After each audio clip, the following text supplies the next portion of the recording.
బాబాయ్ నమస్తే, ఏం చేస్తుంటారు? వ్యవసాయం చేస్తుంటాను. ఎలా ఉంది వ్యవసాయం? వ్యవసాయం ప్రస్తుతానికి బాగానే ఉంది. రైతులను మోసం చేస్తున్న చంద్రబాబు నాయుడు, ఇది జగన్మోహన్ రెడ్డి ఇస్తున్న స్టేట్మెంట్, దీన్ని ఒప్పుకుంటారా? ఎలా మోసం చేస్తున్నాడు? ఎప్పుడో పోయిన సంవత్సరం ఉన్నటువంటి ధాన్యానికి ఇప్పటి వరకు డబ్బులు వేయలే. ఆ డబ్బుల్ని మనకు టీడీపీ కూటమి వచ్చిన తర్వాత వేశారు. ప్రజెంట్ ఇప్పుడు కొన్న ధాన్యానికి 48 అవర్స్లో ధాన్యం డబ్బులు ఇస్తున్నారు.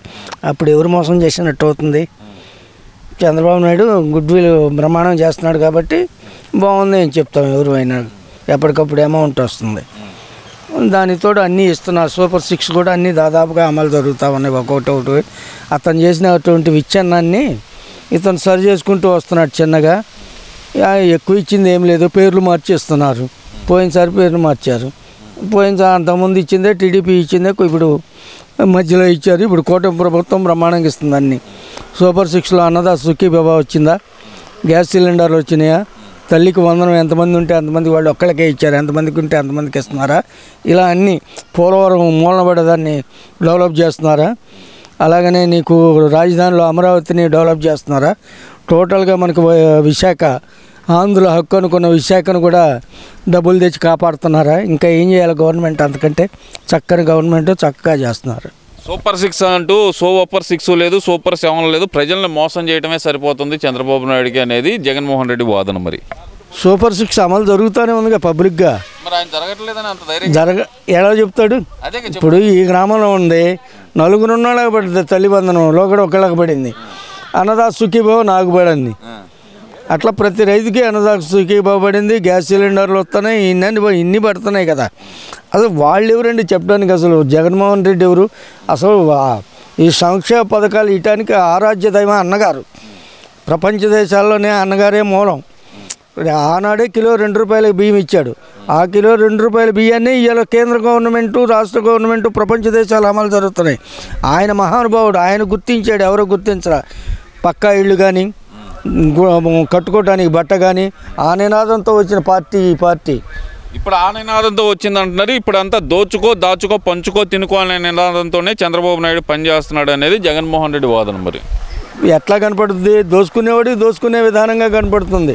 ఇప్పుడు మనకు అర్థమవుతుందిగా, లిక్కర్లో దోసుకున్నారు, శాండ్లో దోసుకున్నారు. ఒక్క దానిలో అని లేదు, దాచుకున్నటువంటి వ్యవహారమే లేదు. ప్రతి దానిలో విచ్ఛిన్నం నాశనం చేసి వదిలిపెట్టారు. అది స్పష్టంగా పబ్లిక్కి అర్థమవుతూ ఉంది.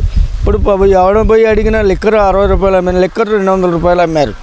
అది ఎవడ పోయిన అడిగినా ఎంతోమంది కిడ్నీలు పోయినాయి, ఎంతోమందికి లివర్లు పోయి అల్లు రామా అని అల్లాడుతూ హాస్పిటల్లో ఉంటున్నారు, చచ్చిపోయి తాళ్ళు దిగిపోయినాయి. అది స్పష్టంగా కనపడుతుంది. ఇంకా దానికంటే ఇంకా ఏం లేదు, లిక్కర్ స్కామ్ లేదు, అప్పుడు స్కామ్ లేదు, ఇప్పుడే స్కామ్ అంతా జరుగుతుంది. చంద్రబాబు నాయుడు ప్రైవేట్ వాళ్ళకి ఇచ్చి దోచి పెడుతున్నాడు వాళ్ళ కార్యకర్తలకు అంటున్నాడు కదా. స్కామ్ ఏమక్కర్లా, బార్ల దగ్గరకో వైన్స్ దగ్గరకో పోయి 10 మందిని అడిగితే తాగేవాడిని స్కామ్ ఏంటో స్పష్టంగా చెప్తారు. జరిగిందా జరగలేదని ఎవరికి తెలియదు స్కాము. అసలు ఆ బ్రాండ్లు అనేది నాకు తెలుసు. ఫీల్డ్లో నేను 20 ఏళ్ళు ఉన్నా. ఆ బ్రాండ్ అనేది నేను 20 ఏళ్లలో జగన్మోహన్ రెడ్డిలో వచ్చిన టైంలో బ్రాండ్లు నాకు 20 ఏళ్ళు ఇంటర్నేషనల్ బ్రాండ్లు నాకు 20 ఏళ్ళు ఎక్స్పీరియన్స్ ఉంది దానిలో. నేను ఆ బ్రాండ్ ఏదో నాకు తెలియదు. అది పూర్తిగా విషం, బ్రాండ్ ఏం కాదు. అది సొంతంగా తయారు చేసి అమ్మి పబ్లిక్ని నాశనం చేశారు. మరి ఓవరాల్గా ఏం చెబుతారు? జగన్మోహన్ రెడ్డి అంటుంది ఏంటంటే కనుక సంవత్సరం అయిపోయింది, ఇంకొకసారి కన్ను మూసి తెరిచేలోపు 3.5 సంవత్సరాలు అయిపోయింది, మళ్ళీ నేను గద్దెక్కుతాను, ఒక్కొక్కరికి ఎంత తేలుస్తాను అంటున్నాడు కదా. తప్పుడు కేసులు పెట్టడం అంటే కనుక ఎలా ఉండిద్దో చూపిస్తాను అంటున్నాడు కదా. ఎప్పుడైనా మనం చెప్పి ప్రజల్లోకి ప్రజారంజకంగా వెళ్ళాలి. కానీ రుబాబుగా వెళ్తే మనం ఎంతోమందిని చూసాం. లాలూ ప్రసాద్ యాదవ్ని ఎంతోమందిని చూసాం. ఈ భూమి మీద వాళ్ళందరూ బతికారా?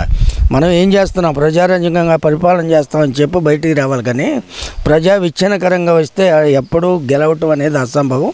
ఇంకా వైసీపీ అనేది ఈ రాష్ట్రంలో గెలవటం అనేది జరగని పని. అసలు రఫా అంటున్నాడు కదా, అసలు ఏంటంటారు ఇది? ఎవడి చేతులు తెచ్చి ఉంటాడండి రఫా అంటే? నువ్వు ఊరుకుంటావా? ఎవడు ఊరుకోడు కదా.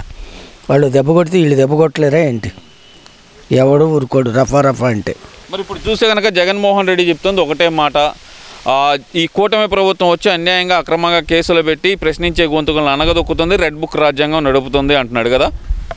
మనకి ప్రతి వ్యక్తిని ఇప్పుడు అరెస్ట్ చేస్తుంటే లా అండ్ ఆర్డర్ ప్రకారం 41 నోటీసు ఇచ్చో దానికి సంబంధించినటువంటి నోటీసులు ఇచ్చో అరెస్ట్ చేస్తుంది. వచ్చినాడికి సహజమైనటువంటి తప్పు లేకపోతే బెయిల్ వస్తుంది. ఆనాడు గవర్నమెంట్లో నీకు 41 ఇవ్వటం కానీ లేకపోతే అర్ధరాత్రులు అరెస్ట్ చేయడం కానీ ఇప్పుడు జరగలవు. ఏది కూటమిలో ఇప్పుడు జరుగుతున్నది. వైసీపీ గవర్నమెంట్ ఉన్నప్పుడు అర్ధరాత్రులు పోయి అర్ధరాత్రులు మంచాల మీద నుంచి లేపుకొని ఉన్న బట్టలతో తీసుకురావడం అనేది జరగల.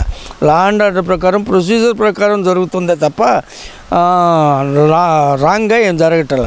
అది కరెక్టే కాబట్టి ప్రతివాడు ఎవడు సమర్థిస్తాడు. ఎవరైనా సమర్థించాల్సిందే మనం.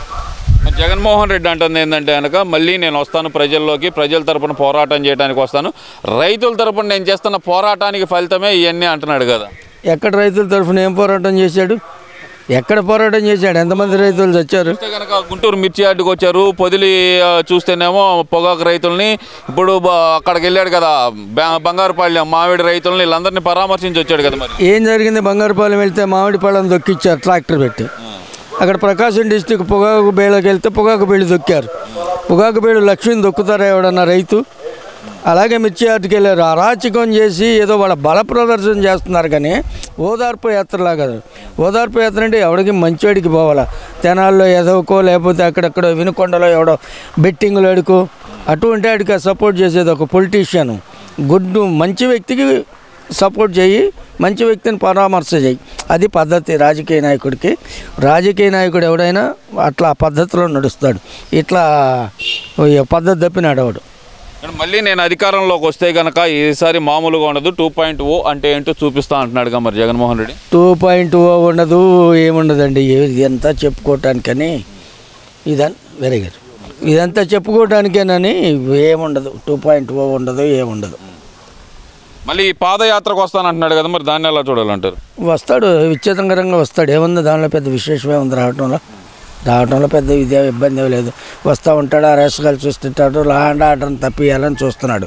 కేవలం లా అండ్ ఆర్డర్ని విచ్ఛేదనం చేయడం కోసం అతను సర్వశక్తులు ఉడుతున్నాడు. కానీ అవేని పొసగట్టాల. 2029 నాదే అధికారం అంటున్నాడు కదా మరి జగన్మోహన్ రెడ్డి. 2029 కాదు, 2050 కూడా రాదు. 55 కూడా రాదు. అసలు ఈ రాష్ట్రంలో అధికారం అనేది ఇక వైసీపీ అట్టడుగున పోయినట్టే. సమస్య లేదు దానిలో.